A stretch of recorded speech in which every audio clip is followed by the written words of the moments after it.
Hello friends, मैं हूं आपको भूपेश लोहिया। आप देख रहे हैं मेरा यूट्यूब चैनल एम आई राइट भी। पिछले वीडियो के अंदर मैंने आपको बताया था कि परसेंटेज की कुछ थोड़े बहुत और क्वेश्चंस बाकी रह गए हैं, वो अभी कंप्लीट करने हैं अपन को। ज़्यादा क्वेश्चंस नहीं है, 7-8 क्वेश्चंस हैं, उनको हम लगा लेते हैं। जिसमें से इक्का दुक्का क्वेश्चन तो थोड़े ऑप्शनल टाइप्स दे रखे हैं इसमें, लास्ट के क्वेश्चंस वो अपन कंप्लीट कर लेते हैं। फिर इस चैप्टर को कंप्लीट करने के बाद में नेक्स्ट चैप्टर अपन उठाएंगे। ठीक है, तो इसके क्वेश्चंस लगा लेते हैं। मैंने आपको सुरजीत वाला टाइप का क्वेश्चन मैंने आपको बता दिया था। वो जो क्वेश्चन नंबर था अपने पास में 72 नंबर का था। उसके बाद में आगे क्वेश्चन चलते हैं। देखो, क्वेश्चन दे रखा है अपने पास में, चावल के मूल्य में 25% की कमी होने पर कोई व्यक्ति 600 रुपये में 10 किलोग्राम अधिक चावल खरीद सकता है। तो चावल का प्रति किलोग्राम घटा हुआ मूल्य बताना। घटा हुआ का मतलब हो गया कि पहले कोई चीज कितने रुपए के अंदर आ रही थी, लेकिन जैसे एकदम से क्या हो गया, अपने पास में चावल के अंदर दाम थोड़े से कम हो गए। तो दाम कम हो गए तो इसका मतलब अपन ज्यादा खरीद सकते हैं। कैसे, मैं क्वेश्चन को करके बताता हूँ। देखो, क्वेश्चन ये बोलना चाह रहा है चावल के मूल्य में 25% की कमी हो गई। तो क्वेश्चन नंबर है अपने पास में 73। देखो, क्वेश्चन को अपन को समझना है कि क्वेश्चन को किस तरीके से बता रहा है। हर चीज को लैंग्वेज में नहीं लिखना होता है। मैंने आपको पहले ही बता दिया कितने सारे क्वेश्चंस करवाए, उसमें लैंग्वेज की जो जरूरत थी ना वहां पे करें, लेकिन जहां पे अपन को जरूरत नहीं है ना तो वहां पे डायरेक्ट लिखना है। कैसे, कोई चीज अपने आप के अंदर 100% होगी, उसने बोला 25% की कमी आ गई, तो सीधी सी बात है 100 में से 25% गए तो वो अपने पास में कितने रुपए की बचेगी, अपने पास में 75% बचेगी। ठीक है ना, पहला काम तो ये हो गया। दूसरा, कोई व्यक्ति 600 रुपए में 10 किलोग्राम चावल अधिक खरीद पाता है। ये बात लिखने वाली है कि 600 रुपए के अंदर, यहां लिख देता हूं, 600 रुपए में 10 किलो लिखा हुआ है ना, हाँ बिल्कुल, 10 किलोग्राम चावल अधिक। ठीक है ना, ये कब हुआ, ये तब हुआ जब है ना अपने पास में 75% हो गया। मतलब इनडायरेक्टली है ना 100 रुपए की कोई चीज थी, वो 75 रुपए की हो गई। इस तरह से आप समझिए। ठीक है ना, तो 600 रुपए में 10 किलोग्राम अधिक चावल खरीद पा रहा है। अगर मैं आपको बोलूं, इनडायरेक्टली मैं आपको कहूं कि 600 रुपए में अच्छा 10 किलोग्राम चावल अधिक कर पा, तो इसका मतलब ये हो गया 1 किलो अपने पास में। 600 रुपए में 10 का अगर भाग लगाता हूँ, क्योंकि 10 किलोग्राम खरीद रहा हूँ ना, तो इनडायरेक्टली मुझे पता चल गया कि 60, यानी 1 किलो है ना, मतलब मैं 60 रुपए में खरीद पा रहा हूँ। और ये कब खरीद पा रहा हूँ, जब मैं मेरे पास में 60 रुपए, यानी 1 किलो के अंदर मैं अपने पास में जो 1 किलो जो चावल है ना वो 60 रुपए के अंदर खरीद पा रहा हूँ। तो इनडायरेक्टली यहाँ पे ये बोला गया है कि आप ये बताओ कि घटा हुआ मूल्य कितना होगा। मतलब ये 100 से 75 पे जब पहुंचा है ना तो वो घटा हुआ मूल्य बताना है। तो आपको ये चीज समझनी होगी कि यहाँ पे जो ये 60 रुपए है ना, ये 60 रुपए किसको डिनोट कर रहा है। ये 60 रुपए आपके डिनोट कर रहा है किस कंडीशन को, ये सेकंड कंडीशन को डिनोट कर रहा है कि मैं ज्यादा खरीद पा रहा हूँ। तो इसका मतलब ये हो गया, एक चीज बढ़ी तो दूसरी चीज घटी। ये देखो ना, आपके पास में ये चीज कम हो गई तो ऑटोमेटिकली देख लो ये चीज बढ़ गई। तो कभी भी ऐसी कंडीशन आती है ना, तो एक चीज बढ़ रही है दूसरी चीज घट रही है, तो रिवर्स पोजीशन हो जाती है। रिवर्स पोजीशन का मतलब कैसे क्या होता है, इनडायरेक्टली वो ये बोलना चाह रहा है कि आपके पास में जो 60 था ना वो 60 रुपए इसकी वैल्यू है वैल्यू, क्योंकि चूंकि ये अपने पास में एक चीज बढ़ी है, सॉरी माफ करना, ये चीज घटी है। तो अगर ये चीज घटी है तो इसका मतलब ये चीज बढ़ी है। अगर ऐसी स्थिति आ जाती है ना तो आपको क्रॉस कर देना होता है। क्रॉस करने का मतलब ये हो गया, ये 60 रुपए की वैल्यू को आपको इसके इक्वल करना पड़ेगा। तो इनडायरेक्टली कुल मिला के अपने पास में 75 की वैल्यू यहाँ पता लग जाएगी, इसकी वैल्यू यहाँ पे आएगी, इसकी वैल्यू यहाँ आ जाएगी। तो क्रैश, तो इनडायरेक्टली मैं कहूँ तो ये जो 60 रुपए है ना ये 100% के बराबर में। तो इनडायरेक्टली अपने पास में कितना 75% निकालना है। तो बस सीधी सी बात है, मैं आपको बोलूँ अपने पास में जो 60 रुपए है वो 60 रुपए अपने पास में किसके 100% के बराबर में। आपको निकालना है 75%। तो सॉल्व कर लो आप पर इसको 25 के पारे में उड़ाएंगे तो ये 3 बार में, ये 25 के पारे में जाएगा 4 बार में, 4 के पारे में इसको 60 को उड़ाएंगे तो ये अपने पास में जाएगा 15 बार में, और 15 ये कितने होता है अपने पास में 45। तो इनडायरेक्टली मैं कहूँ अपने पास में जब 100 रुपए की, जब अपने पास में जिस कीमत के अंदर 100% की जब कीमत थी ना शुरुआत के अंदर, तो वो अपने पास में 45 रुपए का था। कितने रुपए का, सॉरी 45 रुपए का, क्या अपने पास में शुरुआत के अंदर अपने पास में वो वैल्यू जो थी ना अपने पास में 60 रुपए की थी। 60 रुपए की होने के बाद में वो कितने रुपए के अंदर हो गई 45 रुपए की। क्यों, क्योंकि मूल्य 15 रुपए घटा है। तो इनडायरेक्टली मेरे को साफ दिख रहा है 60 रुपए से सीधा कितने रुपए हो गए 45 रुपए। तो यानी साफ साफ दिख रहा है मुझे 15 रुपए घट गया। और उसने यही बोला था कि घटा हुआ मूल्य मुझे बताना है। तो घटा हुआ मूल्य कितना हो गया, 60 रुपए में से 45 रुपए गए तो 15 रुपए घटा हुआ मूल्य हो गया। इस टाइप के क्वेश्चन को कभी भी करना हो ना, हमेशा लैंग्वेज की इस लाइन को पढ़ना होता है। कुछ भी बोल दे वो 25% कम होना, 25% अधिक होना, इतने परसेंट इतना कुछ करना, आपको सीधा देखना होता है कि वो जो चीज वो लैंग्वेज में बोल रहा है ना कि 600 रुपए में 10 किलो बढ़ गई, या अपने पास में 500 रुपए में 5 किलो बढ़ गई। आप सीधा कुछ मत करो, 1 किलो की वैल्यू निकालो। 1 किलो की वैल्यू निकालने के बाद में जो आपके पास में वैल्यू आएगी ना, वो आप जैसी बड़ी हुई चीज से निकालोगे ना उसको 100% की इक्वल कर दो, और जो चीज पूछना चाह रहा है वो निकाल दो। अब यहाँ से दो आंसर बनेंगे, एक तो घटे हुए मूल्य पे बनेगा, एक दूसरा ये बनेगा कि पहले वस्तु कितने रुपए की अब घट के कितने रुपए की हो गई। कैसे, 60 रुपए की चीज थी, जैसे ही मैंने कम किया तो कम होने के बाद में कितने रुपए कम हो गए, तो 45, यानी 15 रुपए कम हुए तो 45 रुपए की हो गई। तो ये 2 क्वेश्चन बन सकते हैं इसके अंदर, बस और कुछ भी नहीं होता है। हाँ, ये भी पूछ सकते हैं कि पहले वो वैल्यू कितने रुपए की थी, वही ये 60, 600 के अंदर 10 का भाग लगाओगे तो 60 आ जाएगा। तो ये तो नॉर्मल चीज होती है, मेन तो ये 2 आते हैं। ठीक है, आगे बढ़ते हैं अब अपन फटाफट से। अगली चीज क्या बोलना चाह रहे हैं, देखो क्वेश्चन नंबर है अपने पास में 74 बोलना चाह रहा है 20 किलोग्राम तरबूज में 96% पानी है। 5 दिन के बाद तरबूज में पानी की मात्रा 95% रह जाती है। तो बताओ अब तरबूज का वजन कितना होगा। देखो ये तरबूज वाला जो क्वेश्चन है ना, इसके अंदर क्या है, अपन को थोड़ा सा है ना डिनोशन करना पड़ेगा, मतलब किस तरह से करना पड़ेगा। देखो एक अगर मैं आपको बोलूँ इनडायरेक्टली कि अपने पास में है ना 20 किलोग्राम है, ठीक है ना, ये 20 किलोग्राम है। इस 20 किलोग्राम के अंदर ये बोलना चाह रहा है कि 96% पानी है। ये 96% क्या हो गया, अपने पास में पानी है, वाटर हो गया। तो सीधी सी बात है, बचा हुआ हिस्सा जो होगा अपने पास में 100% में से 4% चले गए, तो अपने पास में कितने बचेंगे 96। तो वहीं पे अपने पास में 4% इधर आ जाएगा। अब 4% आने के बाद में ये बोलना चाह रहा है कि 5 दिन के बाद में तरबूज में पानी की मात्रा 95% रह जाती है। यहाँ पे जो अपने पास में है ना, जैसे खुले में रख दिया होगा, तो खुले में रखने के बाद में वाटर की मात्रा जो होगी ना वो 95% रहेगी। ठीक है ना, 95% रह गई है। तो आप वो इनडायरेक्टली बोलना चाह, अब आप बोलोगे कि समझ में आ रहा है कि अपने पास में वाटर था, अपने पास में कितना 96%, तो सीधी बात है 4% होगा उसका ऊपरी खोल, सूखा हिस्सा, तो यानी ड्राई पार्ट हो गया, जो अपने पास में ड्राई पार्ट 4% हो गया। अब क्या हुआ, जैसे ही अपने पास में क्या हुआ, 5 दिन तक मैंने उसको सूखे में खुले में रख दिया ना, तो खुले में रखने के बाद में क्या हुआ 95% पानी हो गया। तो आप बोलोगे अगर 95% उसके अंदर पानी हुआ तो सीधी सी बात है, यहाँ पे सीधा सीधा दिख रहा है कि 5% अपने पास में ड्राई पार्ट हो जाएगा। ऑब्वियसली बात है, होना ही है। क्यों होना है, क्योंकि जैसे ही 95% होता है, इसका मतलब ये हो गया कि जो ड्राई पार्ट था ना, उस ड्राई पार्ट के अंदर से है ना, उसके अंदर से पानी नहीं निकला है, वो तो ऑलरेडी ड्राई ही है, लेकिन अपने पास में 95% पानी। तो अब आप बोलोगे कि ड्राई पार्ट इतना ज्यादा कैसे बढ़ गया। ड्राई पार्ट ज्यादा इसलिए बढ़ा, क्यों, क्योंकि उसका कारण है ना, क्योंकि 95% होने का मतलब ये हो गया कि वो पानी सूख गया, मतलब थोड़ा सा अंदर से पानी की जो मात्रा है ना वो वाष्प के थ्रू उड़ गई। अब क्वेश्चन के अंदर क्या बोलना चाह रहा है, क्वेश्चन में बोलना चाह रहा है तो बताओ अब तरबूज का वजन कितना हो जाएगा। देखो तरबूज का वजन बताना है। देखो इसको है ना थोड़ा सा है ना फॉर्मूला बेस करके बना रखा है। किस तरह से बना रखा है देखो समझना। 96% है अपने पास में, और ये अपने पास में 95% है, ये 4% है, और ये अपने पास में 5% हो गया। ठीक है ना। देखो अगर है ना इसको इनडायरेक्टली निकाले ना, तो अपने पास में एक बेस फॉर्मूला है जो मैं आपको बताता हूँ। क्यों, क्योंकि इसके अंदर पल्प का मेथड आता है। पल्प का मेथड क्या होता है, ये अपने पास में ड्राई पार्ट होता है ना, इसको अपन क्या बोलते हैं, पल्प बोलते हैं। ठीक है ना। मैं 1 मिनट में एक चीज देख लेता हूँ इसके अंदर, फिर मैं आपको बताता हूँ। 74 हो गया ना, 74 में अपने पास में, हाँ अपने पास में पल्प की मात्रा दे रखी है 20, और अपने पास में हो गया इसकी मात्रा। तो देखो इस क्वेश्चन के अंदर क्या है, जब भी अपन है ना क्वेश्चन को सॉल्व करते हैं ना, तो इसके अंदर छोटी सी बात को समझना होगा। देखो किस तरह से 96% है, ये 4 पार्ट हो गया, 95% है, ये 5 पार्ट हो गया, है ना, ये वाला पार्ट हो गया।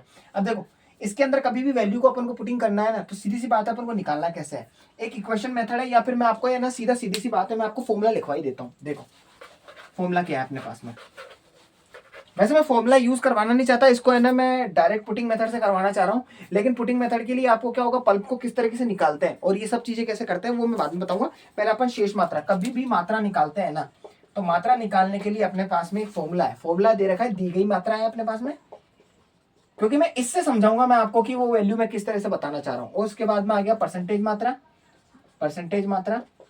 और उसके बाद में बटा लगा के फिर उसके बाद में वापस से दे रखी दी गई मात्रा, ठीक है ना, और उसके बाद में अपने पास में दे रखा है, और उसके बाद में माइनस अपने पास में निकाली गई मात्रा, निकाली गई बोल दो या वाष्पित बोल दो, ठीक है ना, वाष्पित मात्रा, ठीक है ना। चूंकि मुझे पता था 20 किलोग्राम का है, 20 किलोग्राम के अंदर से मेरे को पता था कि 95% था, वो अपने पास में 96 था शायद, है ना, 96% है ना अपने पास में, हाँ 96% था, और यहाँ पे अपने पास में 4% था। तो देखो अपने पास में दी गई मात्रा अपने पास में कितनी दे रखी, दी गई मात्रा अपने पास में 20 किलो है गुणा परसेंटेज की मात्रा अपने पास में कितनी दे रखी, परसेंटेज की मात्रा दे रखी अपने पास में कितनी 20 किलोग्राम, 96 के बराबर नहीं, यहाँ पे बोलना चाह रहा है कि 20 किलो में वाटर की मात्रा अपने पास में दे रखी थी 96%, तो बची हुई मात्रा अपने पास में कितनी होगी ड्राई की, वो अपने पास में 4 हो गई है, हो गई।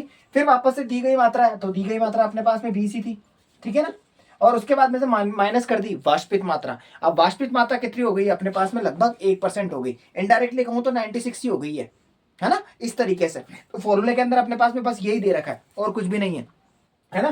तो अब वाष्पित मात्रा है ना, देखो मुझे पता है परसेंटेज में 1 है, लेकिन वैल्यू मेरे को वास्तविक मात्रा की तो निकालनी है, तो इसके लिए मैं मानूंगा अपने पास में x और बराबर लगाऊंगा, और बराबर लगाने के बाद में मैंने क्या बोला था 96% है, ये 4% है।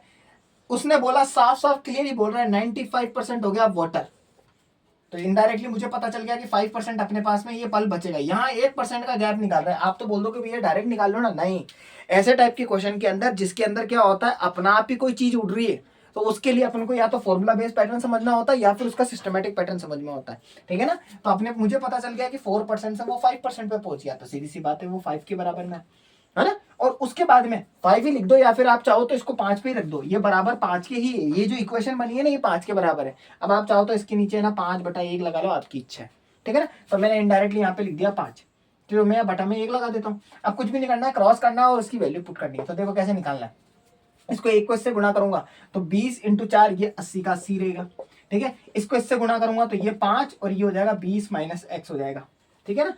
तो अब इसको सॉल्व कर लो, तो ये हो गया 80 बराबर में 5 को 20 से करोगे तो ये हो जाएगा अपने पास में 100, और ये 5 को x से करोगे तो 5x हो गया। माइनस के 5x को इधर लिया तो ये 80 उधर चला जाएगा, तो ये 5x इधर आ गया और 80 उधर चला जाएगा, तो 100 और ये माइनस का 80, तो 5x बराबर में ये कितना हो जाएगा 20, और जैसे ही अपने पास में 20 आएगा, चलो 20 ही बचेगा ना अपने पास में, हाँ 20 बच गया। अब 20 बचने के बाद में x है, x की वैल्यू अपन को निकालनी, तो 20 के अंदर 5 का भाग लगाएंगे, तो 5 के पाड़े से इसको काटेंगे तो कितनी बार जाएगा, ये अपने पास में 4 बार जाएगा। तो यहाँ पे कुल मिला के जो x की वैल्यू आई है ना, वो x की वैल्यू कितना आई है अपने पास में 4 किलो। ये किलो आया है, ये परसेंटेज नहीं है, ये किलो आया है। वापस रिपीट कर देता हूँ, दी गई मात्रा 20 किलो थी, है ना। और उसके बाद में अपने पास में बची हुई मात्रा जो थी, यानी वाटर के अलावा जो बची हुई मात्रा थी वो 4 थी, तो दोनों को मल्टीप्लिकेशन कर दिया। बटे हुए के अंदर फिर वापस से दी गई मात्रा है ना, उसमें से मेरे को कितनी मात्रा जो है वो उड़ गई है वो अपन को पता लगानी थी, तो x लिख दिया। और बराबर के अंदर ये दोनों जो मात्रा थी ना वो अपने पास में 5 के बराबर में थी, इस 5 के बराबर में इन दोनों का फेयर चल रहा था और ये 5 के बराबर में हो गई, बस ये 5 के बारे में बात आ रही थी, ठीक है ना। तो बस इसको सॉल्व करा तो मेरे पास में x की वैल्यू 4 आ गई। तो इनडायरेक्ट वो बोला चाह रहा है 20 किलो में से 4 किलो जाएंगे ना, तब जाके आपके पास में है ना 16 किलो बचेगा, यही तो होगा। तो अपन को पता लगाना था, बस फाइनली अपन को आंसर के अंदर ये पता लगाना था कि कितनी मात्रा मेरी क्या बची है, मतलब उड़ने के बाद में अब वो कितनी मात्रा में बचा है। देखो क्वेश्चन के अंदर ये लिखा हुआ था कि क्वेश्चन में लिखा था अपने पास में कि हाँ लिखा हुआ था, तो बताओ अब तरबूज का वजन कितना होगा, मतलब कितनी मात्रा के अंदर 20 किलो के बाद में उड़ने के बाद में वो वजन कितना हो जाएगा। तो बस अपन को बस आंसर देना था, तो आंसर ये होगा। तो 20 किलो था, उसमें से अपने पास में 4 किलो उड़ गए, तो कुल मिला के अपने पास में 16 किलो का तरबूज रह गया, ठीक है ना। ये चीज अपन को समझनी है बस, और कुछ भी नहीं है। देखो ये फॉर्मूले के अंदर मैंने डायरेक्टली इसलिए बताया क्योंकि उसका कारण है, क्योंकि मैं पल्प का मेथड अलग बताऊंगा, उसके बारे में अलग बताऊंगा, तो घुमा फिरा के मैं है ना क्वेश्चन को जब खींचूंगा ना, तो इनडायरेक्टली कहने का मतलब हो गया 8 से 9 लाइन के अंदर चला जाएगा क्वेश्चन। तो मैं चाहता हूँ इस टाइप के क्वेश्चन के लिए आप सीधा बेस्ट है कि आप सीधा फॉर्मूला ही याद कर लो। तो सीधा अपने पास में दे रखा है, ये कुछ भी नहीं करना है, जितने केजी दे रखा है जितना बचा हुआ हिस्सा है दोनों को गुणा कर देना, उसके बाद में बटा लगाना, बटा लगाने के बाद में जितना केजी दे रखा है उसमें से बची हुई मात्रा जो मतलब वाष्पित हो गई है, उड़ गई है, निकल गई है, उसको माइनस कर देना है, फिर बराबर करना है। और बराबर करने के बाद में कौन सी चीज कितने में डिफरेंस आया, कैसे 96 का था 96% से 4% पे पहुंचे, तो इसके बाद में उसने खुद ने दे दिया 96 से वो 95% पे हो गया, तो सीधी सी बात है 95 पे हुआ होगा तो 5% पहुंचा होगा ना, तो ये 5% है ना, जो 5% का भाग है वो 5% का भाग इधर लगा दो, बस बात खत्म। इतना काम करना होता है, ठीक है ना। तो आप कुल मिला के अब मैंने ये क्वेश्चन को बढ़िया ढंग से समझा दिया। अब आगे चलते हैं अपन, ठीक है। आगे अगला वाला क्वेश्चन क्या बोलना चाह रहा है, अगला क्वेश्चन बोल रहा है अपने पास में, देखो क्वेश्चन क्या है, क्वेश्चन नंबर है 75। एक कॉलेज किसी कॉलेज में लड़के व लड़कियों का अनुपात 3 और 2 के अनुपात में 20% लड़के और 25% लड़कियां बालिग है, तो बताओ कितने प्रतिशत नाबालिग है, मतलब कितने बालिग नहीं है या फिर नाबालिग नहीं है। देखो इस क्वेश्चन को समझना है, इसमें अभी तक अपन ने ये समझा था 20% इतने पास हुए या फिर उतने पास हुए, यानी दोनों में पास हुए, ओवरऑल कितने पास हुए, और ओवरऑल निकालने के बाद में टोटल बच्चे कितने पास हुए, इंक्लूड निकाल लेते थे, इंक्लूड निकालने के बाद में टोटल निकालते थे। इस क्वेश्चन में एक छोटा सा चेंज है, इसमें अनुपात और दे दिया। अब अनुपात के आने के बाद में ये क्वेश्चन थोड़ा चेंज हो जाएगा। अब यहाँ पे मैं आपको एक चीज बताऊंगा, जो क्वेश्चन नंबर 75 है इसको समझना है। मैं सीधा यहाँ पे यूज करूंगा एक एलिगेशन मेथड। अब ये एलिगेशन मेथड क्या होगा, अभी अपन एलिगेशन नाम का एक चैप्टर पढ़ेंगे, उस एलिगेशन के अंदर मैं समझाऊंगा। कुछ भी नहीं होता, परसेंटेजों का खेल होता है। परसेंटेजों के अंदर क्या होता है, बहुत सारी वैल्यूज दे रही होती है, उनको इंक्लूड करके लिखा जाता है, वो वाला है चैप्टर है, बहुत अच्छे ढंग से समझाऊंगा मैं। एलिगेशन मेथड इस्तेमाल कर रहा हूँ, तो मैं सीधा ही वर्ड लिख रहा हूँ एक एलिगेशन मेथड। और वो क्या बोलना चाह रहा है, आपके पास में 2 पेड़ दे रखे, एक लड़का एक लड़की, दोनों को सामने रख दो। कैसे रखना है अपने पास में, यहाँ पे हो गया अपने पास में लड़का, पहले मैं देख लेता हूँ स्टार्टिंग में क्या लिखा हुआ है, हाँ लड़के ही है, तो अपने पास में लड़का और यहाँ लिख दिया मैंने लड़की, ठीक है ना। पहला काम उसने बोला है बालिग बालिग के परसेंटेज दे रखे और हाँ नाबालिग पूछा उसने, तो इसका मतलब बालिग बालिग के परसेंटेज दे रखे और पूछ नाबालिग रहा है, तो एक काम करो ना आप, जो बालिग बालिग के परसेंटेज दे रखे हैं ना उसको नाबालिग नाबालिग में बना लो। बालिग का परसेंटेज दे रखा 20% लड़के का 25% लड़के का, यानी 20% इसका दे रखा है 25% इसका दे रखा है। तो आप एक काम करो ना, इन दोनों का पेयर ही चेंज कर दो। कैसे चेंज कर दो, ये बालिग कंडीशन है, ठीक है ना, ये बालिग है, तो आप इसको नाबालिग बना लो ना। तो नाबालिग की कंडीशन अगर मैं बनाना चाहूं तो 100% में से 20% कम कर दो तो ये 80% हो जाएगा, और अगर 100% में से 25% कम करूं तो ये 75% हो जाएगा, ठीक है ना। तो बालिग की कंडीशन थोड़ी ना पूछना चाह रहा हो, वो नाबालिग की पूछना चाह रहा, तो आप ये वाला पैटर्न इस्तेमाल करो। पहला काम तो ये हो गया। दूसरा काम, इन दोनों का इंक्लूड करके बताना चाह रहा है कि वो, अच्छा इंक्लूड तो पूछ रहा है, इंक्लूड तो पूछना चाह रहा है, मतलब इन दोनों का जो इंक्लूड आएगा ना वो तो पूछना चाह रहा है, लेकिन इन दोनों का अनुपात दे रखा है संख्याओं के अंदर कि इतने इतने बच्चे हैं, मतलब किसमें, बालिग कंडीशन में नाबालिग में नहीं, ये सिर्फ नंबर ऑफ स्टूडेंट्स है जो क्लास के अंदर बैठे हुए। तो नंबर ऑफ स्टूडेंट्स के लिए अपन बनाएंगे लाइन, और लड़के का अनुपात दे रखा तो लड़के का, लड़की का दे रखा तो लड़के का, है ना। देखो कैसे दे रखा, लड़के व लड़कियों का अनुपात 3:2 है, तो लड़के का दे रखा है 3, लड़की का दे रखा है 2। अब बस कुछ भी नहीं करना है, मैं आपको सीधा बता देता हूँ, यहाँ पे इसको अपने आप में x मान लो, x मान लो, p मान लो, q मान लो, कुछ भी अल्फाबेट की कोई भी वैल्यू ले, मैं मान लेता हूँ z, बस कुल मिला के z की वैल्यू निकालनी। अब ऐसे टाइप का जब भी क्वेश्चन आ जाता है ना तो सीधा कैसे सोल्व करना होता है, सीधा फॉर्मूला बेस ही करेंगे, ज्यादा दिमाग नहीं लगाना है। देखो कैसे, इसको इससे गुणा करना है, इसको इससे गुणा करना है, कर दिया, करने के बाद में जो दोनों के आंसर आएंगे उन दोनों को करना है माइनस, और माइनस करने के बाद में अपॉन लगाना है, इन दोनों अनुपातों को जोड़ देना, तो 3 और 2 कितने हो जाएंगे 5, ऐसे करना है और वैल्यू आ जाएगी अपने पास में। देखो कैसे किस तरह से करेंगे, मैं यहाँ पे कर देता हूँ, ये नाबालिग वर्ड हटा रहा हूँ, ठीक है ना। तो देखो 80 को 3 से गुणा करना है, तो 80 × 3 माइनस लगाओ। हाँ एक बात और है, एलिगेशन जब भी ये चीज वाला मेथड लगा रहे ना, इसमें प्लस माइनस का खेल नहीं देखना अपन को, कहाँ प्लस आ रहा कहाँ माइनस आ रहा है आपको नहीं देखना, सीधा आंसर पर अटैक करना है, जो आंसर आएगा वही आएगा, ठीक है ना।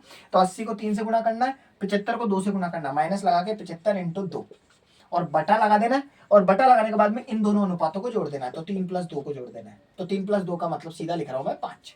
80 थी अपने पास में, 8 थे कितने थे 24 यानी 240, 75 को 2 से गुणा करोगे तो 175, और सॉरी 150 हो जाएंगे, 240 में से 150 माइनस कर दो तो अपने पास में 50 इधर बचेंगे, 40 इधर बचेंगे, तो अपने पास में कितने बच गए, अपने पास में 90, और 90 बचेंगे तो 5 के भाग से 90 को काटेंगे तो कितनी बार में 18%, कितना आया अपने पास में 18%। ये किसकी वैल्यू आई है, ये अपने पास में इस जेड की वैल्यू आ गई है ना। तो कुल मिला के अपने पास में जेड की वैल्यू कितनी आ गई, 18% आ गई है। तो उसने कुल मिला के क्या पूछा था, तो बताओ कितने प्रतिशत बालिग नहीं है, तो ये नाबालिग में ही तो थे, तो कितने प्रतिशत बालिग नहीं है, दोनों का इंक्लूड करके कितना आ गया 18% बालिग नहीं है। तो पहले आंसर चेक कर लेते हैं, 18% अपने पास में, तो अपने पास में आंसर चेक करें, हाँ 18% आ गया, क्योंकि देख लो यहाँ पे एक चीज और है, 80 में से 3 को मल्टीप्लाई किया तो अपने पास में 240 आ गया, माइनस 75 को 2 से गुना करा तो 150 आ गया अपने पास में। करने के बाद में मैंने क्या माइनस करके निकाला है, ये बात आपको ध्यान रखनी है, क्योंकि मेरे पास में बालिग बालिग की कंडीशन थी और अनुपात के अंदर लड़के लड़कियों का दे रखा था, तो कितने प्रतिशत विद्यार्थी बालिग नहीं है ये मुझे निकालना था, ठीक है ना। तो अपने पास में 240 हो गया और ये अपने पास में 150 हो गया, तो अपने पास में प्लस माइनस, मैं एक मिनट देख लेता हूँ मैं कोई गलती तो नहीं कर रहा हूँ, 18% और 82, एक मिनट 72, तो 18, तो अपने पास में 72 हो गया, ये अपने पास में 82%, 82 तो नहीं होगा अपने पास में 78 हो गया। एक मिनट रुकना, फॉर्मूले के अंदर मैं कहीं गलती तो नहीं कर रहा हूँ, एक मिनट, आप 150 240 और ये अपने पास में 150 बन रहा है, तो अपने 0 हो गया और अपने पास में कितना हो गया 9 और ये 3 हो गया 390, 390 के बाद में 5 से मल्टीप्लाई करेंगे तो ये हो जाएगा अपने पास में 5 5 7 35 हो गया, 37 होने के बाद में 37 और उसके बाद में कितने बचेंगे 4 और 0, तो अपने पास में 4 0 हो जाएगा, 5 के पड़े के अंदर 78% आना है, घूम फिर के तो वही आना, 78 भी आएगा तो भी माइनस करने पर वही बनेगा, ठीक है ना। तो हाँ फॉर्मूले के अंदर थोड़ी सी एक मिस्टेक कर दी है मैंने, फॉर्मूले में मिस्टेक ये हो गया कि इन दोनों को माइनस नहीं करना है, 80 और 3 को मल्टीप्लाई करेंगे 240 बिल्कुल करेक्ट है, और 75 और 2 है, मैंने फॉर्मूले में थोड़ी मिस्टेक कर दी, यहाँ प्लस आएगा, हाँ यहाँ प्लस आएगा, प्लस आएगा। क्यों? क्योंकि एलिगेशन मेथड के अंदर, हाँ मेरे को ध्यान पड़ गया कि है ना, एलिगेशन मेथड के अंदर है ना, जब अपन है ना ये वाला चैप्टर पढ़ेंगे ना, तो उस चैप्टर के अंदर क्या होगा कि वैल्यूज जो दे रखी होगी ना वो नेगेटिव में या तो माइनस और प्लस में अंदर पूछेगा। वो ऐसे बोलेगा 20% कम करने पर, 20% बढ़ाने पर, तब वहां पे यहाँ पे माइनस वर्ड लगाऊंगा, यहाँ पे प्लस वर्ड लगाऊंगा। ठीक है, ये मिस्टेक होगी थी हल्की से। ठीक है, तो अब अपने पास में प्लस आएगा, यहाँ पे प्लस आएगा, और प्लस आने के बाद में अपने पास में 240 को 150 में जोड़ेंगे तो कितना हो जाएगा 390, और 390 में 5 का भाग लगाएंगे तो ये अपने पास में सीधा कितना आ जाएगा, अपने पास में 78% आ जाएगा। ठीक है ना, ये इस तरीके से 78% आएगा। ठीक है, तो आगे बढ़ते हैं हम अपने पास में। थोड़ा फॉर्मूले के अंदर मैंने मिस्टेक कर दी थी, वो चीज आप देख लेना, कंसीडर कर लेना। ठीक है, तो अपने पास में 78वें का 75वें का अपने पास में आ गया 78%। चलो आगे बढ़ते हैं अपने पास में। नेक्स्ट है अपने पास में 76। राम अपनी आय का 20% खर्च करता है तथा शेष बचा लेता है। उसकी आय में 30% की वृद्धि कर दी जाए तो बचत में 20% की वृद्धि होगी, तो खर्च में कितने प्रतिशत की वृद्धि होगी। ये वाला मैंने क्वेश्चन बहुत अच्छे ढंग से करवाया था। आई थिंक मेरे हिसाब से 15वें नंबर पे या 25वें नंबर पे टाइप का कोई क्वेश्चन था, ऐसे टाइप का ही मैंने करवाया था, मुझे जहाँ तक याद है। तो ठीक है ना, चलो मैं फिर भी इसको वापस से करवा रहा हूँ। फॉर्मूला ही ध्यान रख लेना, इसमें प्लस है। ठीक है ना, माइनस नहीं होगा, ये बात ध्यान रखना। चलो आगे बढ़ते हैं। अपने पास में है, हाँ क्वेश्चन था अपने पास में, राम अपनी आय का 20% खर्च करता है। तो सीधी सी बात है, क्वेश्चन नंबर 76 है, 100% आय है, तो ऑब्वियसली बात है अगर 100% आय होगी तो अपने पास 20% खर्च कर रहा है, तो इसका मतलब खर्च कर दिया उसने 20%, तो इसका मतलब हो गया बचाया, तो बचाया होगा ऑब्वियसली कितनी बार, 80% बचा लिया होगा, बचा लिया 80%। अब उसके बाद में बोल रहा है शेष बचा लेता, तो आप बचा लिया अपने पास में 80%। अब उसकी आय में 30% की वृद्धि करो। 100% की अपने पास में आय है, उसमें 30% की वृद्धि करेंगे तो अपने आप में 130% हो जाएगा। हो गया। उसके बाद में बोल रहा है कि बचत में 20% की वृद्धि हो जाए। ये बचत 80 है, उसमें 20% की वृद्धि हो रही है, तो आप मुझे बताइए 80 रुपए, उसमें 20% की वृद्धि कर रहा हूं, तो इसका मतलब एक तरह से 120% बना रहा हूं ना। 100% अपने आप में 20% और बढ़ा रहा हूं, तो कुल मिला के 100। 2 जीरो से 2 जीरो गए, 2 जीरो से 2 जीरो गए। अपने पास में 12 का पारा 8 बार बोलना है, 12 अट्ठे कितने होते हैं 96। तो कुल मिला के 80 रुपए की चीज अपने पास में 96 रुपए, मतलब 80 रुपए बचा रहा था, अब 96 रुपए बचा रहा हूँ, तो ये 96% हो गया अपने पास में।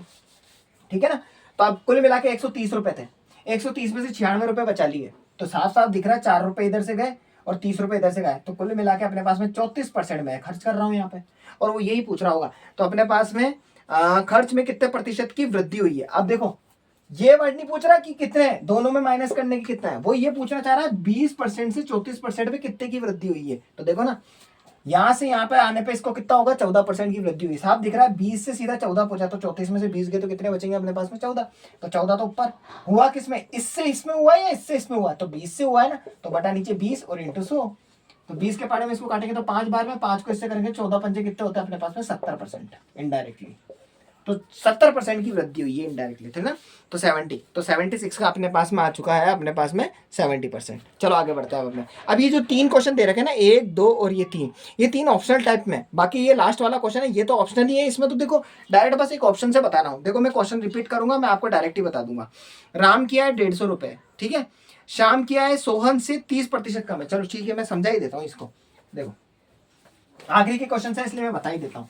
देखो ये बोलना चाह रहा है राम की आय 150 रुपए। चलो ठीक है भैया, 77 नंबर का क्वेश्चन है, तो अपने पास में ये बोला चाह रहा है राम ये 150 रुपए ले लिए। चलो उसके बाद में शाम की आय सोहन से 30% कम है। शाम की आय सोहन से, शाम की आय सोहन से, जो कि प्रतिशत में दे रखा तो मैं प्रतिशत में लिख देता हूं। तो शाम की आय सोहन से 30% कम है, तो कम होने का मतलब ये अपने आप में 100 रुपए होगा, तो ये अपने पास में 30 कम होगा, तो ये 70% हो गया। ठीक है, पहला काम तो ये हो गया। अब उसके बाद बोल रहा है सोहन की आय कितनी है, इसका उत्तर जानने के लिए निम्न कथनों का प्रयत्न, मतलब यानी जितने ऑप्शंस दे रखे हैं उन ऑप्शंस को समझो। कैसे, सोहन की आय कितनी है, मुझे पता लगाना है इस बंदे की आय कितनी है। ठीक है ना। अब मुझे बताओ श्याम और सोहन का तो दे रखा है, दोनों का तो मतलब दोनों का तो अपने पास में कंबाइंड दे रखा है, लेकिन इसका कोई राम से तो कोई लेना देना ही नहीं दिख रहा है। हाँ लेकिन ये उसने ये बोला है कि मैं आपको 2 ऑप्शंस दे रही हूँ, मतलब 2 ऑप्शन अपने पास में दे रहे हैं, उस 2 ऑप्शन के अंदर ये बोलना चाह रहा है आप इसको पढ़ो, पढ़ने के बाद में ऑप्शन टिक लगाओ कि इन दोनों में से कौन सा स्टेटमेंट की जरूरत पड़ेगी। कौन सा, शाम की आय राम से 30% अधिक है, ये बोलना चाह रहा है पहला नंबर। ये बोल रहा है कि शाम की आय राम से, तो शाम की आय राम से, तो यानी शाम की आय अपने आप में 100% होगी, तो वो कितना बोलना चाह रहा है कि 30% अधिक है, तो यानी 130% हो जाएगा। ठीक है ना। वो बोलना चाह रहा है, दूसरा वाला स्टेटमेंट भी पढ़ ही लेते हैं। तो दूसरा स्टेटमेंट बोल रहा है कि शाम की आय सर्वाधिक है। यहाँ शाम की आय है ना जो सबसे ज्यादा है, ठीक है ना। तो अब वो तो अपन को पता लग ही जाएगा, पता है क्यों? क्योंकि देखो यहाँ पे इनडायरेक्टली बोल रहा है राम, श्याम, सोहन, तो ये तो पहले ही दे रखा है, तो ये और चीज जुड़ गई, तो ऑटोमेटिकली जब ये और ये दोनों जुड़ गई तो अब ये शाम की आय अधिक हो कम हो ये तो मेरे को कोई दिक्कत ही नहीं है ना। हाँ ये जरूर हो सकता है कि सेकंड नंबर के स्टेटमेंट से है ना, मैं जब इन तीनों का वैल्यू निकालूंगा ना, तो वैल्यू निकालने के बाद में मुझे ये पता चल सकता है कि हाँ शाम की आय ज्यादा है या कम है। क्योंकि देखो ना यहाँ राम की आय तो 150 दे रखी है, तो यहाँ पे राम ये रहा, तो राम की आय 150 है, तो इसका मतलब यहाँ पे 150 रुपए जो है ना वो 100% है। तो सीधी सी बात है 130% निकाल लो ना। तो ये देखो 2 जीरो अपने पास में, 1 जीरो से 1 जीरो गया, 1 जीरो से 1 जीरो चला गया, तो 15 को 13 से गुना कर लो। अपने पास में 15 और 13 है, तो यानी 15 का पड़े में यानी 150, और 150 के बाद में 45 जोड़ लो क्योंकि 3 बार ले लिया, तो 195 रुपए। इनडायरेक्टली मुझे पता चल गया कि भाई साहब किसकी वैल्यू पता लगाई मैंने, शाम की। तो शाम की वैल्यू मेरे को पता लग गया 195 रुपए हो गई। पहला काम तो ये हो गया। अब आप चाहो तो है ना यहाँ पे इसकी भी वैल्यू निकाल सकते हो। किसकी निकाल सकते हो? अपने पास में राम की दे रखी थी ना, राम का है ये रहा, तो ये मुझे पता चल गया अपने पास में शाम की वैल्यू कितनी होगी, यहाँ लिख देता हूँ मैं। 150 रुपए ये लेके बैठा था, तो ये अपने पास में कितना हो गया, 195 रुपए, ठीक है ना। 195 ये हो गया। तो अब मुझे पता लगाना है अपने पास में किसकी वैल्यू पता लगानी है, अपने पास में मुझे पता लगानी है शाम की वैल्यू तो मेरे को पता लगी चुकी है। लेकिन यहाँ पे देखो एक चीज लफड़ा है, अब यहाँ पे समझना है। मैंने फट देने से जल्दी से ये वैल्यू तो निकाल दी, लेकिन यहाँ देखो ना आप, ये शाम है और यहाँ पे भी शाम है। जब ये दोनों के दोनों शाम और शाम ये दोनों एक जगह आ गए, लेकिन दोनों की तो वैल्यू सामने सामने तो अलग अलग दिखा रहा है, अलग अलग दिखा रहा है ना। तो क्या मैंने ये 195 रुपए निकाली है, क्या ये मैंने करेक्ट निकाली है? क्या नहीं निकाली, करेक्ट नहीं निकाले। क्यों? क्योंकि दोनों के रेशियो सेम नहीं है। ये देखो ना शाम की वैल्यू 70 दिखा रहा है, शाम की वैल्यू 130 दिखा रहा है, ऐसे कैसे पॉसिबल है? हो ही नहीं सकता। हाँ ये जरूर है, इसने मुझे है ना बता दिया है कि आप है ना मेरे और इसका, इन दोनों का इस्तेमाल करोगे ना, तब जाके आप आंसर पता लगा सकते हो। और सेकंड नंबर का स्टेटमेंट ये बोल रहा है कि जब आप मुझे सॉल्व करोगे ना, तो सॉल्व करने के बाद में आप बता सकते हो कि शाम की वैल्यू ज्यादा है या कम है। अगर होगी तो सेकंड नंबर का स्टेटमेंट सही है, और अगर नहीं होगी तो सेकंड नंबर का स्टेटमेंट गलत है। इसका आंसर पहला होगा। और ये वाला मैंने क्वेश्चन बहुत अच्छे ढंग से करवाया था आपको सोहन शाम के अंदर, वो रेशो लगाया था, कब्जा करने वाला बताया था मैंने क्वेश्चन, कब्जे वाले, यानी तीनों को रेशो में रखो, रेशो में रखने के बाद में जो जिसके पास में गैप खाली बचा हुआ है वो उसको कर लो, ठीक है। ये मैंने क्वेश्चन करवा दिया था, इसलिए मैं करवा नहीं रहा हूँ, ठीक है। आगे बढ़ते हैं अपन नेक्स्ट। उसके बाद में ऐसे ऑप्शन टाइप का इन्होंने ना मतलब 1-2 क्वेश्चन बना के दे दिया अपनी मर्जी से, ठीक है ना। नेक्स्ट क्वेश्चन क्या बोलना चाह रहा है, सेम वैसा ही है। 78वां क्वेश्चन क्या बोल रहा है, प्रभाकर अपनी आय का 15% कच्चे माल में खर्च करता है, ठीक है ना। और उसके बाद में उसकी कुल आय ज्ञात करने के लिए निम्नलिखित कथनों का प्रयास करिए। मतलब जो कथन दे रखे हैं उन कथनों को पढ़ो, और उस कथन के अंदर है ना वो कौन कौन से कथन है जो है ना अपने आंसर को निकालने में फायदेमंद कर रहा है। क्या आंसर, क्योंकि मेरे को निकालना क्या है, कुल आय ज्ञात करनी है। तो कुल आय ज्ञात करने के लिए 3 कथन दे रखे। देखो पहला कथन क्या बोल रहा है, प्रभाकर की आय 15% कच्चे माल पे खर्च कर रहा है। तो सीधी सी बात है अपने पास में 85% होगा वो किसी और जगह पे होगा, या तो बचत कर रहा होगा या किसी और चीज में। वह कमीशन पर 60% खर्च करता है। देखो 15% कच्चे पर, ठीक है ना, प्लस 60% अपने पास में किस पे कर रहा है, कमीशन पर खर्च कर रहा है। साफ साफ लिख रहा है खर्च कर रहा है। 15 और 60 कितने हो गए अपने पास में, 75% हो गया। अब उसके बाद में बचा मशीन तथा कच्चे माल पर खर्च करने के बाद उसके पास में 2000 रुपए बचे। मशीन तथा कच्चे माल पर, अब यहाँ पे मशीन वर्ड नहीं आया तो इसका मतलब प्लस मशीन भी है ना। और मशीन और उसके बाद में कच्चे माल पर खर्च करने के बाद में, तो मशीन और कच्चे माल पे खर्च करने के बाद, यानी इन दोनों पे खर्च करने के बाद में उसके पास में जेब में 2000 रुपए बचे। तो ये नहीं जुड़ा हुआ है, ये 60% अलग ही है ना। तो इन दोनों को जोड़ने के बाद में अपने पास में 2000 रुपए बचे। तो इनडायरेक्टली वो ये बोलना चाह रहा है ये जो 60% जो आपका बचा हुआ है ना, ये 60% आपके 2000 के बराबर में, ठीक है। पहला काम तो ये हो गया। अब उसने मशीन पर 4800 रुपए खर्च किए। इस मशीन के ऊपर कितने रुपए खर्च किए, 4800 रुपए। तो आप खुद देखो ना 60% है, यह 15% है, तो 60 और ये 15 कितने हो गए, 75%। तो सीधी सी बात है ये अपने आप में 25% होगा। यहां मशीन ऊपर लिख देता हूं, तो ये अपने आप में 25% हो गया। तो इनडायरेक्टली वो बोल रहा है मशीन के अंदर 4800 रुपए खर्च किए। अगर खुद का ही दे दिया तो थोड़ा टोटल बोल रहा है ना वो। तो देखो इसमें मैंने तीनों लाइन पढ़ी, तीनों लाइन पढ़ने के बाद में तीसरे नंबर वाले ने बोला कि मशीन के ऊपर 4800 रुपए खर्च किए। उसने ये वर्ड बोला ना, तब जाके मुझे पता चला कि हाँ यार यहाँ पे 4800 रुपए है। लेकिन आपको मैं बता दूं, अगर ये वर्ड बोलता नहीं वो 4800 रुपए, तो मैं देखो 60 से 25 पहुंचा, 25 में मतलब 75 हुआ, 75 के बाद में 25% ले लिया। जब जैसे 25% लिया तो देखो 60 है। चलो 2 मिनट के लिए काम करते हैं, दोनों का आंसर चेक कर लेते हैं। देखो 60 है और ये 2000 है, तो यानी ये इसके बराबर में हो गया, तो इनडायरेक्टली 2000 जो हुआ ना वो अपने 60 के बराबर में हुआ, है ना। इसका इस तरीके से निकाले। और एक मैं बोलूँ आपके पास में 4800 रुपए है, वो अपने पास में 25% के बराबर में इस कंडीशन के अंदर। लेकिन आप एक चीज नोटिस करना, जब मैं इसको काटूंगा ना तो काटने के बाद में अपने पास में नीचे 3 बचेगा, इसमें नीचे 3 बचेगा, तो वैल्यू पॉइंट के अंदर आ जाएगी, पॉइंट के अंदर आएगी पक्का। क्यों? क्योंकि देखो 20 दे रखा है, 20 किसी 3 के पाड़े के अंदर कटेगा नहीं। यहाँ पे देखो अगर मैं करूं तो यहाँ पे वैल्यू अपने पास में आएगी। तो कुल मिला के मुझे पता लग गया कि तीसरे नंबर की स्टेटमेंट की जरूरत है, वो ये बोलना चाह रहा। तो इनडायरेक्टली पहला, दूसरा, तीसरा, तो यानी ए बी सी तीनों स्टेटमेंट की आवश्यकता है इसके अंदर। बस इस तरीके से क्वेश्चन निकालना होता है, ठीक है ना। नेक्स्ट अपने पास में अगला क्वेश्चन क्या बोलना चाह रहा है, 79 नंबर का। तो अपने पास में 79 नंबर का क्या बोलना चाह रहा है। देखो जॉन ने एक लॉटरी जीती, भाई जॉन ने एक लॉटरी जीती होगी जिसमें सरकार ने 35% का टैक्स काट लिया। अब देखो सीधी सी बात है, 100% की कोई लॉटरी जीत ली होगी अपने आप में, अपने आप के अंदर कोई 100% की कोई लॉटरी जीती होगी, उसमें से भाई साहब पहले 35% तो सरकार ने टैक्स काट लिया। तो जैसे ही 100 में से 35% काटेंगे तो काटने के बाद में अपने पास में कितने बच जाएंगे, बचने के बाद में अपने पास बचेंगे 65%, बच गया। अब 65% बचने के बाद में उसने 7/8वां भाग जॉन को और शेष टिकट को अदा कर दिया। यानी अपने पास में इनडायरेक्टली बोलूं ना तो ये अपने पास में जो वैल्यू दे रखी है ना ये 65% है, ये 8 के बराबर में। किसके बराबर में? 8 के बराबर, क्योंकि वो साफ साफ बोल रहा है 7/8वां भाग है ना वो तो जॉन को दे दिया, कोई जॉन मतलब उसके कोई दोस्त को दे दिया होगा। प्लस उसके बाद में शेष को क्या कर लिया उसने, टिकट को अदा कर दिया, मतलब शेष टिकट विक्रेता को, कोई टिकट विक्रेता होगा उसको अदा कर दिए। तो इसका मतलब जो बचा हुआ भाग होगा ना वो टिकट विक्रेता को दे दिया।